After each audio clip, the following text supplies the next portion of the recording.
Mark's gospel often jumps from story to story with a kind of whirlwind energy.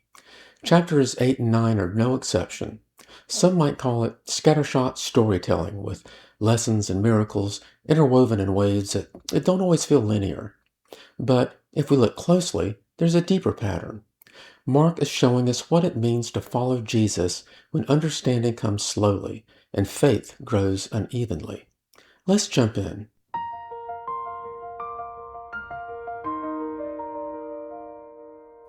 Good morning, and welcome back to The Late Disciple. Today, we'll continue our exploration of Mark with an emphasis on comparing his gospel with Matthew's and seeing how the disciples' journey of sight and faith continue to unfold. Once again, we find ourselves in a familiar scene. A great crowd, Jesus teaching, and not nearly enough food to go around. But this time, the crowd's been following him for 3 days, and they're in Gentile territory. While there is a minor discrepancy between Mark and Matthew's account, we'll get to that in a moment. First, let's instead examine a difference between this miracle of feeding 4,000 versus the feeding of the 5,000 we read about in Mark chapter 6. In that first instance, we're told that there were 12 baskets of food left over, while in this second instance, the number of baskets left over is 7. On its face, this seems trivial. And it is, if a basket is a basket. And here's where it becomes interesting.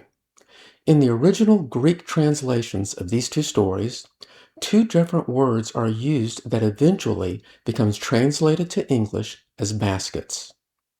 In the feeding of the 5,000, that word is kophinos, meaning a small handheld basket, like a lunch pail.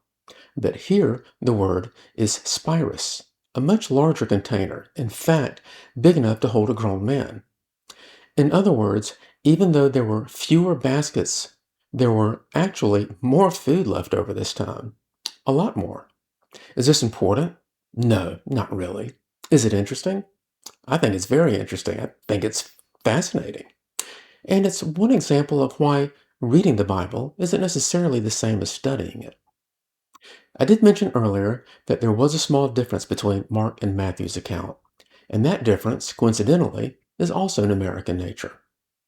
Matthew specifies that there were 4,000 men, besides women and children, and this suggests a total crowd possibly as many as, 12,000. Mark simply says about 4,000 people. He's more focused on the act itself, Jesus' compassion and provision, more so than on the head count. In the end, though, these variations are simply a subtle but powerful reminder that God's abundance isn't measured in numbers, it's measured in sufficiency. At this point, we get one of those jump cuts in storytelling as immediately after this miracle, the Pharisees appear, demanding a sign from heaven to prove Jesus' authority. In Matthew, Jesus gives a longer rebuke, even using the weather as an analogy. You know how to interpret the appearance of the sky, but you cannot interpret the signs of the times. But Mark's version is almost abrupt. Jesus sighs deeply and says, "Why does this generation seek a sign? Truly, I say to you, no sign will be given to this generation." Then he leaves them. That's it. Jesus wastes no time with the Pharisees at all. He refuses their request, he turns his back, and he and the disciples get into a boat and leave. Although Mark's account is more brief, it's also more emotional, almost weary. This sigh shows us Jesus' frustration at their hardened hearts. Mark consistently emphasizes the human emotion of Jesus, his compassion, his grief, and here, his disappointment. And as they push off again across the water, that frustration lingers, setting up Jesus' next warning. Later, during their boat trip, the disciples realize they've forgotten to bring bread. Simultaneously with this discovery, Jesus warns them, "Watch out, beware of the leaven of the Pharisees and the leaven of Herod." The disciples think Jesus is upset that they forgot lunch, and Jesus responds with a series of pointed questions. Do you not yet perceive or understand? Are your hearts hardened? And he goes on with more. It wasn't uncommon to use leaven in the bread as a teaching metaphor to explain how sin and corruption could be subtly introduced to corrupt faith. But as Jesus challenges the disciples' understanding, we don't see any evidence here that the disciples are getting this lesson. That's a departure from Matthew, in which the disciples do eventually understand this warning. In another small distinction, Matthew's gospel informs us that the warning is against the leaven of the Pharisees and the Sadducees, but Mark substitutes Herod for the Sadducees, linking religious hypocrisy with political corruption. And notice that Mark once again includes that phrase, hardness of heart. It's the same spiritual blindness that Jesus lamented in the Pharisees, now showing up among his own disciples. Eventually, they arrive in Bethsaida, and Mark tells us of a miracle that occurs only in his gospel. When a blind man is brought to Jesus, he takes the man by the hand and leads him out of the village. Not away from the crowd, as we've seen earlier, all the way out of the village. Clearly, he was trying to avoid yet another crowd from gathering around him. Jesus spits on his eyes and asks, "Do you see anything?" The man replies, "I see men, but they look like trees walking." So, Jesus lays his hands on him again, and his sight is fully restored. This is the only miracle in the Gospels where healing happens in stages. And it's worth pointing out that Jesus seemed to know that this would be the case because he asked the man how his vision was after the first touch. Something else we don't see anywhere else in the Gospels. Perhaps that's intentional. It mirrors the disciples' own gradual awakening. Their eyes are opening, but their spiritual vision is still blurry. Now the story pivots. On the road to Caesarea Philippi, Jesus asks, "Who do the people say that I am?" Peter answers, "You are the Christ."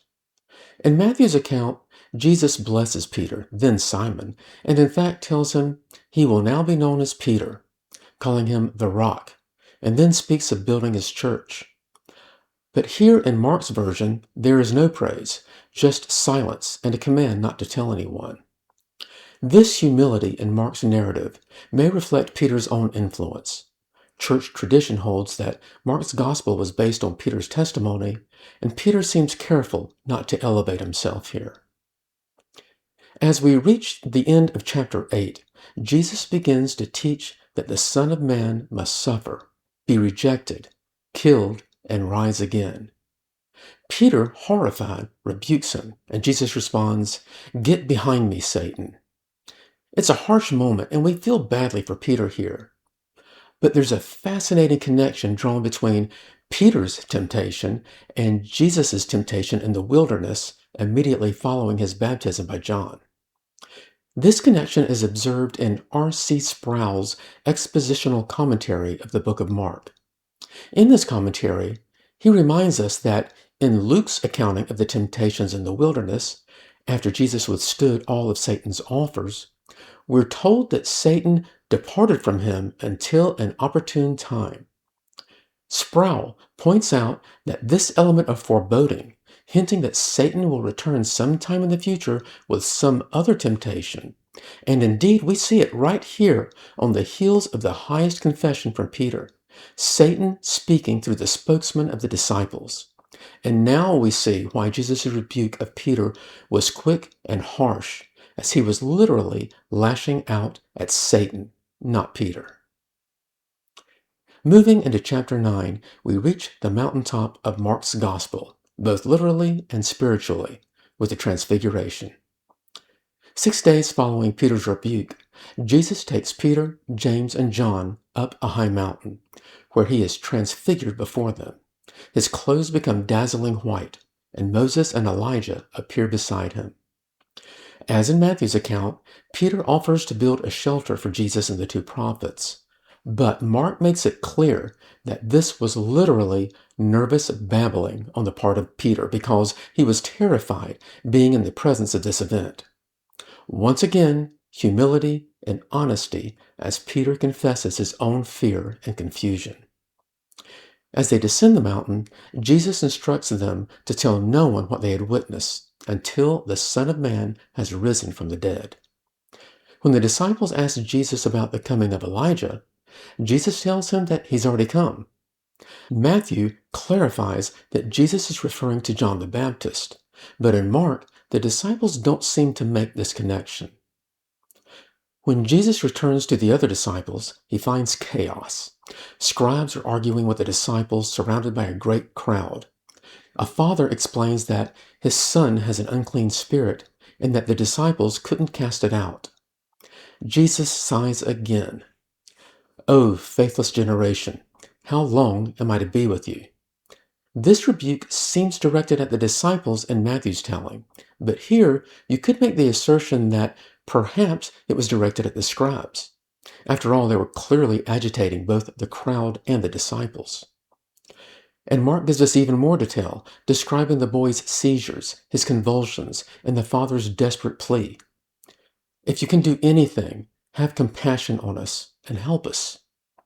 Jesus replies, "If you can, all things are possible for one who believes." Jesus challenges the father's belief, and the father bears his soul with the words, "I believe, help my unbelief." Faith doesn't have to be perfect. It just has to be surrendered. And so Jesus heals the boy. Later, the disciples ask privately why they couldn't drive the spirit out. In Matthew, Jesus says it was because of their little faith. But in Mark, Jesus gives a different answer. This kind cannot be driven out by anything but prayer.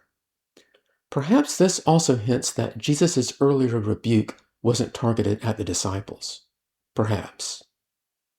Later, as they pass quietly through Galilee, Jesus again tells his disciples that he will be betrayed, killed, and rise again.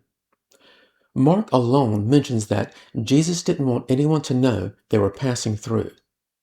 It was a common teaching method during this period to teach and provide lessons while walking, and repeating the teachings over and over again so that the followers could memorize and properly preserve important information. It seems clear that Jesus wanted uninterrupted time with his disciples when sharing this information specifically. And yet, Mark says that not only did they not understand, but they were also afraid to admit this to Jesus or ask for clarification. In Matthew, after hearing this, they're described as greatly distressed, which, when read alone, seems as though they did understand and that they were distressed at the thought of the death of their teacher. When considered along with Mark's account, perhaps their distress was because of their lack of understanding. It's another minor variation, but it's an interesting one to consider. When they arrive in Capernaum, Jesus asked them what were they discussing on the road. Silence. They'd been arguing over who among them was the greatest. In Matthew, when this topic comes up, they ask Jesus directly, but in Mark, their silence exposes their pride. As in the previous gospel, Jesus takes a child, sets him before him, and says, "If anyone would be first, he must be last of all, and servant of all." The lesson, "He who is last will be first, and the greatest must serve," is one we will hear repeatedly throughout Jesus' ministry. Next, in another instance of Mark's sometimes head-snapping change of direction, we're now presented with a story that in itself is unique to Mark's gospel. John tells Jesus that they saw someone casting out demons in his name, and they tried to stop him because he was not following us. Jesus replies, "Do not stop him, for no one who does a mighty work in my name will be able so soon afterward to speak evil of me. For the one who is not against us is for us." Apparently, the disciples thought you had to be in their exclusive club to be righteous. This is an excellent lesson that packs as much meaning today as it did then. While we don't see the story in Matthew, we do hear a mirrored version of this phrase, "Whoever is not with me is against me," in Matthew chapter 12. But the tone and the target differ. In Matthew, Jesus is speaking against the Pharisees' accusation of Jesus working with Beelzebul. Mark closes this chapter with familiar warnings about causing others to stumble and cutting away that which leads to sin. Once again, there's little daylight between the accounts relayed in the two Gospels. The only oddity is how abruptly the previous story seems inserted before it, almost interrupting the flow.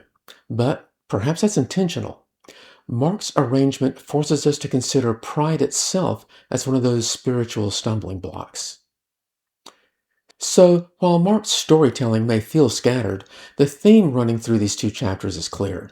Faith doesn't grow in a straight line. The disciples' vision clears slowly, their understanding deepens by degrees, and their hearts, like ours, are still learning to see Jesus clearly. Thank you for joining me today on The Late Disciple. If this message spoke to you, please like, subscribe, and share it with someone who's exploring faith or studying the Bible. And until next time, walk in humility, truth, and faith. And remember, we are all disciples. It is never too late.